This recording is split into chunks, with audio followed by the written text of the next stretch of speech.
Hello दोस्तों, कैसे हैं आप लोग। शुरू करते हैं आज की हमारा पहला सीरीज, पहली नहीं दूसरी सीरीज है ये करंट अफेयर की। और अगले जो क्वेश्चन है, जो मैंने पिछली वीडियो में 15 क्वेश्चन डिस्कस किए थे, और ये जो क्वेश्चन है इसके आगे के हैं। तो शुरू करते हैं आज का हमारा लेक्चर बिना किसी बकवास के।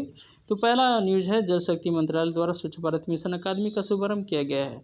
यानी तो पहला क्वेश्चन यही बन जाता है कि स्वच्छ भारत मिशन अकादमी यानी स्वच्छ भारत एकेडमी का शुभारंभ यानी लॉन्च किस मंत्रालय के अधीन हुआ है। तो ये जल शक्ति मंत्रालय के द्वारा हुआ है। तो इसमें बता दें दोस्तों, इसमें कुछ खास है नहीं, लेकिन यह है कि ओपन डिफिकेशन फ्री जो पहले से कार्यक्रम मॉड्यूल चल रहा था उसमें प्लस ऐड कर दिया गया, और कुछ नहीं है। यह क्या है कि ये एक प्लस कार्यक्रम पर मॉड्यूल के साथ एक इंटरएक्टिव वॉइस रिस्पॉन्स यानी IVR आधारित प्रशिक्षण कार्यक्रम है। यानी यह थोड़ा सा इसमें एडवांस पोर्शन ये IVR का ला दिया गया है। ODF प्लस स्वच्छ भारत मिशन के तहत ODF कार्यक्रम का विस्तार है, मैंने बताया था। और ये क्या है कि जो वेट एंड ड्राई जो भी आपके कार्यक्रम होते हैं, जो भी आपके अपशिष्ट होते हैं, उसके प्रबंधन के लिए ये उपयोग किया जा रहा है। तो स्वच्छ भारत स्वग्रहियों समुदाय संगठनों कम्युनिटी में गैर NGOs SHG यानी सेल्फ हेल्प ग्रुप्स होते हैं। स्वच्छ भारत मिशन ग्रामीण के द्वितीय चरण में संबंधित अन्य लोगों के प्रशिक्षण एवं क्षमता निर्माण के प्रयासों को बढ़ावा देगा। यानी उनके जो भी आपके प्रयास रहेंगे उसके निर्माण के लिए ये जो भी है रहेगा। चलते हैं नेक्स्ट न्यूज़ की तरफ। यह है भारत जनजातीय सरकार सहकारी विपणन विकास परिसंघ यानी ट्राइफेड की ट्राईफूड परियोजना। यानी ट्राइफेड जो पहले से आती है, भारतीय जनजातीय सहकारी विपणन विकास परिसंघ इसको कहते हैं। तो ये जो है ट्राईफूड परियोजना लॉन्च कर रहा है। ये क्या है, तो ये जनजातीय मिनिस्ट्री ऑफ ट्राइबल अफेयर्स के अंतर्गत आता है। और कहाँ कहाँ, रायगढ़ महाराष्ट्र में जो होता है, और जगदलपुर छत्तीसगढ़ में ट्राईफूड परियोजना के तृतीय प्रसंस्करण केंद्र का इस शुभारंभ यानी वर्चुअल उद्घाटन है। वर्चुअल मतलब आभासी। ठीक, चलते हैं आगे देखते हैं। ट्राईफूड क्या है। ट्राईफूड एक परियोजना है जो 3 मंत्रालयों यानी 3 मंत्रालयों का संगठन है, जो कि जिसमें है खाद्य प्रसंस्करण उद्योग मंत्रालय, दूसरा है जनजातीय कार्य मंत्रालय, और तीसरा है ट्राइफेड। याद रखेंगे दोस्तों, ये इंपॉर्टेंट हो जाता है। किसके ट्राईफूड किसकी परियोजना है, तो ये तीनों की परियोजना है। संगठित रूप से किसकी, खाद्य प्रसंस्करण उद्योग मंत्रालय, जनजातीय कार्य मंत्रालय और ट्राइफेड की। तो चलते हैं अगली न्यूज़ की तरफ। फिट इंडिया यूथ क्लब की बात करते हैं। फिट इंडिया यूथ क्लब किसका है, यह केंद्रीय युवा कार्यक्रम और खेल मंत्री ने स्वयं स्वतंत्रता दिवस के अवसर पर राष्ट्रव्यापी पहल फिट इंडिया यूथ क्लब को शुभारंभ किया गया है। तो इसमें क्या है दोस्तों, ये जो है किस मिनिस्ट्री के द्वारा है, तो केंद्रीय युवा कार्यक्रम और खेल मंत्री किसने किया है, तो केंद्रीय युवा कार्यक्रम और खेल मंत्री। इसमें देखिएगा दोस्तों, एग्जाम में क्या करता है, कंफ्यूज कर सकता है। आपको होम मिनिस्ट्री दे सकता है, रक्षा मंत्रालय दे सकता है, आपको प्रधानमंत्री का नाम दे सकता है, इस तरह से आपको कंफ्यूज कर सकता है। तो याद रखिएगा दोस्तों, ये इसमें जो आपका इंपॉर्टेंट हो जाता है, केंद्रीय युवा कार्यक्रम और खेल मंत्री ने स्वतंत्रता दिवस के अवसर पर राष्ट्रव्यापी एक फिट इंडिया क्लब की निर्माण किया गया है। यह फिट इंडिया यूथ मूवमेंट जो चलाता है देश भर में, उसमें फिटनेस के महत्व के संबंध में व्यापक जन जागरूकता उत्पन्न करने हेतु युवाओं की शक्ति का उपयोग करने का प्रयत्न करता है। इसमें आपको फिट रहने के लिए सिखाएगा। तो इसमें क्या है कि फिट इंडिया आंदोलन एक राष्ट्रव्यापी अभियान है, जिसका उद्देश्य लोगों को अपने दैनिक जीवन में शारीरिक गतिविधियों एवं खेलों को सम्मिलित करने के लिए प्रोत्साहित करना है। Fit India youth club fitness और स्वच्छता कर्म संकल्प को एक साथ जोड़ता है, जिसमें स्काउट गाइड्स, NCC एवं अन्य संगठनों द्वारा नेहरू युवा केंद्र संगठन और राष्ट्रीय सेवा योजना नेशनल सर्विस स्कीम के 75 लाख स्वयंसेवी फिट इंडिया यूथ क्लब के रूप में पंजीकरण करने के लिए एक साथ आएंगे। फिट इंडिया यूथ क्लब के देश में प्रत्येक ब्लॉक में स्थापित किएंगे। तो ये कहाँ स्थापित किया जाएंगे, तो ब्लॉक में स्थापित किया जाएंगे। ये आपको ध्यान रखना है कि कहाँ स्थापित किया जाएंगे, ब्लॉक में। और किसके तत्वाधान में, तो ये जिले इकाइयों के तत्वाधान में। 30 से 60 मिनट तक फिटनेस गतिविधि से जुड़ने के लिए प्रेरित करेगा और संगठित करेगा और प्रोत्साहित करेगा। स्कूलों में भी इसके जो कार्यक्रम है वो चलाए जाएंगे। और कुछ खास नहीं है। एक चीज़ एक और आप नोट कर लीजिएगा कि ये फिट इंडिया फ्रीडम दौड़ है। मतलब आप जो प्लेटफॉर्म चाहें उस तरह से आप कर सकते हैं, लेकिन आपको फिट रहना है। चलते हैं अगली न्यूज़ पे। भारत का प्रथम अंतर्राष्ट्रीय महिला व्यापार केंद्र की स्थापित करने की बात की जा रही है। India first international women trade centre, ये इंपॉर्टेंट हो जाता है। कहाँ स्थापित की जा रही है, केरल के अंगमाली में स्थापित किया जा रहा है। कहाँ स्थापित किया जा रहा है, केरल के अंगमाली में। यह बेसिकली है क्या, जो UN का यूनाइटेड नेशन का जो सस्टेनेबल डेवलपमेंट गोल हैं, जो 17 गोल हैं, उसमें क्या है कि एक गोल ऐसा है जो कि लैंगिक असमानता की बात करता है और महिला के उद्यमशीलता यानी उनके इनोवेशन और उनके डेवलपमेंट की बात करता है, उस पर फोकस करने की बात की गई है। तो चलते हैं नेक्स्ट न्यूज़ की तरफ। अभी हाल ही में आप लोगों ने देखा होगा कि रूस में एक कोविड-19 वैक्सीन का निर्माण की बात की गई है, जो कि जिसका नाम क्या है, तो उसका स्पुतनिक 5 है। स्पुतनिक 5 बेसिकली है क्या? स्पुतनिक 5 ये पृथ्वी के प्रथम कृत्रिम उपग्रह 1997 में यानी यूएसएसआर जो कहा जाता था पहले, वो क्या है, वो पृथ्वी के प्रथम कृत्रिम यानी आर्टिफिशियल सैटेलाइट का उसने प्रक्षेपण किया था स्पुतनिक 1 के नाम से। उसी के नाम पे इस वैक्सीन का नाम रखा गया है। तो ये किसके नाम पे है? ये उपग्रह के नाम पे है, ये याद रखिएगा। तो WHO द्वारा अभी तक इस वैक्सीन की स्वीकृति नहीं दी गई है। तो क्या है, चलते हैं अगले न्यूज़ की तरफ। SARS-CoV-2 के अखिल भारतीय 1000 जीनोम अनुक्रमण का कार्य सफलतापूर्वक संपन्न हुआ है। Pan India 1000 genome sequencing of SARS-CoV-2 completed successfully. तो क्या है दोस्तों, जीनोम अनुक्रमण क्या है कि जैसे जीन क्या होता है, जीन डीएनए के बहुत सारे डीएनए के निर्माण के द्वारा होता है। डीएनए से जीन होता है और जीन के जो भी आपका जीनोम का जो भी डीएनए होता है वो न्यूक्लियोटाइड से बना होता है। न्यूक्लियोटाइड यानी बेस यानी क्षार। तो उनका जो भी आपका अनुक्रम है यानी जो भी उनका पैटर्न है, वो पैटर्न को पता लगाने के लिए जो भी प्रक्रियाएं होती हैं वो जीनोम अनुक्रमण यानी जीनोम सीक्वेंसिंग बोलते हैं। समझ में आ गया? जीनोम सीक्वेंसिंग क्या बोलते हैं, यानी कि जो डीएनए के न्यूक्लियोटाइड्स यानी बेस हैं उनका क्या पैटर्न है वो ज्ञात करने के लिए जो प्रक्रिया अपनाई जाती है उसको जीनोम सीक्वेंसिंग बोलते हैं। इस परियोजना की वो इस वर्ष मई माह में बायोटेक्नोलॉजी यानी जैव प्रौद्योगिकी विभाग द्वारा आरंभ किया गया है। बायोटेक्नोलॉजी समझ के अनुक्रमित डेटा को विश्व भर में शोधकर्ताओं के उपयोग के लिए global initiative on sharing all influenza data यानी GSAT में शीघ्र ही जारी किया जाएगा। क्या है? Global initiative on sharing all influenza data, याद रहेगा। इसे भारत के प्रसार में के संबंध में हमारी समझ बेहतर होगी, जिससे अंतोगत्या प्रसार की श्रृंखला को रोकने में सहायता मिलेगी। संक्रमण के नए मामलों को रोका जा सकता है। समझ रहे हैं? मतलब अगर अभी हमको अगर पैटर्न पता चल जाएगा तो इसको हम कंट्रोल कर सकते हैं, यही है बेसिकली। तो चलते हैं अगली न्यूज़ की तरफ। कोविड-19 बायो रिपोजिटरी यानी कोविड-19 बायो रिपोजिटरीज की बात कर रहे हैं। सरकार ने 5 समर्पित कोविड-19 बायो रिपोजिटरी जैव निक्षेपागारों के कितना खराब जैव निक्षेपागारों, क्या बात है। आप ये इंग्लिश ही याद रखिएगा, बायो रिपोजिटरी, ठीक, के संबंध बड़े नेटवर्क को राष्ट्र को समर्पित कर दिया है। इन्हें जैव प्रौद्योगिकी विभाग द्वारा स्थापित किया गया है। ये भी बायोटेक्नोलॉजी डिपार्टमेंट के द्वारा ही शुरू किया गया है, याद रखिएगा। यह है ट्रांसलेशन स्वास्थ्य विज्ञान एवं प्रौद्योगिकी संस्थान फरीदाबाद, जीव विज्ञान संस्थान Bhubaneswar, institute of life science Bhubaneswar, यकृत और पैथिक विज्ञान संस्थान नई Delhi, institution of liver and biliary science new Delhi, राष्ट्रीय कोशिका विज्ञान केंद्र Pune, national centre for cell science Pune. देखिएगा दोस्तों, ये भी जो है ना, इसमें से छोटे छोटे एग्जाम में पूछ दिया जाता है कि राष्ट्रीय कोशिका विज्ञान केंद्र कहाँ है, तो पुणे में है। यकृत और पैथिक विज्ञान संस्थान कहाँ है, तो नई दिल्ली में है। जीव विज्ञान संस्थान कहाँ है, तो भुवनेश्वर में है। ट्रांसलेशन स्वास्थ्य विज्ञान प्रौद्योगिकी संस्थान फरीदाबाद में है। ये हो सकता है पूछ भी दे तो नोट कर लीजिएगा, NTPC के एग्जाम में पूछ सकता है, ठीक है। अगला क्या है कि स्टेम सेल्स विज्ञान और पुनर्योजी चिकित्सा संस्थान बेंगलुरु है। Institution for stem cell science and regenerative medicine in stem Bengaluru, ये क्वेश्चन आ चुका है शायद, इसको भी ध्यान रखिएगा। स्टेम सेल्स की बात कर रहा है।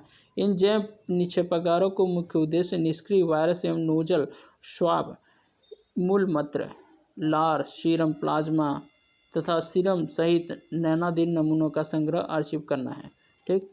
अगली न्यूज़ की तरफ। कोविड-19 के लिए भारत अमेरिका वर्चुअल आभासी नेटवर्क है। India US virtual network for Covid शुरुआत हो रही है। भारत अमेरिका विज्ञान और प्रौद्योगिकी forum, Indo US science and technology forum द्वारा भारत अमेरिका वर्चुअल नेटवर्क के माध्यम से कोविड-19 के रोग प्रबंधन में अनुसंधान को प्रोत्साहित करने हेतु पुरस्कारों की घोषणा की गई है।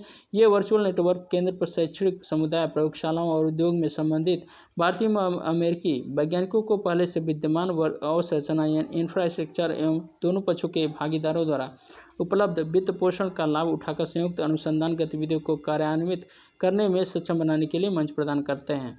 यह नेटवर्क परियोजनाएं दो प्रकार की हो सकती हैं। ज्ञान अनुसंधान विकास नेटवर्क केंद्रों का उद्देश्य नेटवर्किंग के माध्यम से अनुसंधान के केंद्रीय क्षेत्रों पर शैक्षणिक समुदाय और प्रयोगशालाओं से संबंधित भारतीय अमेरिकी वैज्ञानिकों के मध्य संयुक्त परियोजना कार्यान्वयन को प्रोत्साहित करना है। ठीक, ज्ञान अनुसंधान एवं विकास नेटवर्क केंद्रों का सार्वजनिक निजी यानी प्राइवेट एंड गवर्नमेंट निजी वर्चुअल नेटवर्क केंद्र शैक्षणिक समुदाय और उद्योग से संबंधित भारतीय एवं अमेरिकी वैज्ञानिकों को व्यावहारिक अनुसंधान और उत्पादकीय विकास की संभावना वाले पूर्व व्यावसायिक अनुसंधान एवं विकास गतिविधियों को प्रोत्साहित करने के लिए एक साथ मिलकर कार्य करने में सक्षम बनाता है। ये बेसिकली ये जो है इसमें आईएएस से संबंधित क्वेश्चन कोर्ट में बन सकता है और कुछ नहीं है, इसको आप समझ लीजिएगा। भारत अमेरिका विज्ञान और प्रौद्योगिकी फोरम या India US science and technology forum के बारे में बात कर लेते हैं। यहाँ से क्वेश्चन आ सकता है, थोड़ा हिस्ट्री है।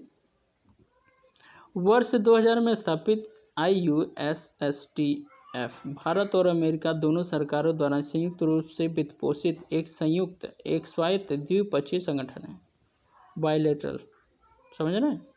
यह सरकारों, शिक्षाविदों एवं उद्योगों के मध्य गहन संपर्क के माध्यम से विज्ञान, प्रौद्योगिकी, इंजीनियरिंग एवं नवाचार को प्रोत्साहित करता है। भारत सरकार का विज्ञान एनसाइन टेक और भारत अमेरिका का विदेशी विभाग यानी फॉरेन मिनिस्ट्री अपने अपने देश में इससे संबंधित नोडल विभाग है। मतलब अपने इंडिया में क्या है, साइंस एंड टेक विभाग है और अमेरिका में विदेश विभाग है। बायोफार्मा विश्लेषण केंद्र एवं centre for biopharma analysis centre for biopharma analysis हाल ही में पुणे में जैव प्रौद्योगिकी विभाग यानी डीबीटी डिपार्टमेंट ऑफ बायोटेक्नोलॉजी द्वारा centre for biopharma analysis CBA का शुभारंभ किया गया है। तो कहाँ किया गया है? पुणे में किया गया है। क्या है? Centre for biopharma analysis. यह वर्ष 2017 में आरंभ किया गया राष्ट्रीय बायोफार्मा मिशन के अंतर्गत डीबीटी द्वारा वित्त पोषित है। यह बायोफार्मास्यूटिकल जैव औषधि विकासकर्ता और विनिर्माताओं के लिए मैन्युफैक्चरर्स के लिए उच्च गुणवत्ता वाली विश्लेषणात्मक सेवाएं प्रदान करेगा। यह केंद्र स्टार्टअप्स, अनुसंधान संस्थानों और जैव औषध उद्योग बायोफार्मा इंडस्ट्रीज को विकासशील उत्पादों में लगने वाले महत्वपूर्ण समय और लागत में बचत हेतु सहायता करेगा, जिससे वह बाजार में तीव्रता से के साथ वहनीय मूल्य पर प्रवेश कर सकते हैं। इसे भारत भर में टीकों, औषधियों, नैदानिक और जैव औषध बायोफार्मा उत्पादों का तीव्रता से विकास करने के लिए सभी अनुसंधानों औषधि विकासकर्ताओं की आवश्यकताओं को पूरा करने के लिए अभिकल्पित किया गया है। बायोफार्मा मिशन के बारे में थोड़ा जान लेते हैं, यहीं से क्वेश्चन आता है। वर्ष 2017 में NBM का आरंभ किया गया था, जिसका उद्देश्य नवीन, किफ़ायती और प्रभावी बायोफार्मास्यूटिकल उत्पादों की विकल्पता एवं विकास के लिए भारत को एक प्रमुख केंद्र के बनाना है। यह भारत सरकार और विश्व बैंक द्वारा संयुक्त रूप से एक समान मात्रा में वित्त पोषित और तथा इसे $250 मिलियन अमेरिकी डॉलर की राशि आवंटित की गई है। डीबीटी के अंतर्गत जैव प्रौद्योगिकी उद्योग अनुसंधान सहायता परिषद इस मिशन के लिए सरकार का कार्यान्वयन भागीदार है। विराट डीबीटी द्वारा स्थापित एक गैर लाभकारी सार्वजनिक क्षेत्रीय उपक्रम है।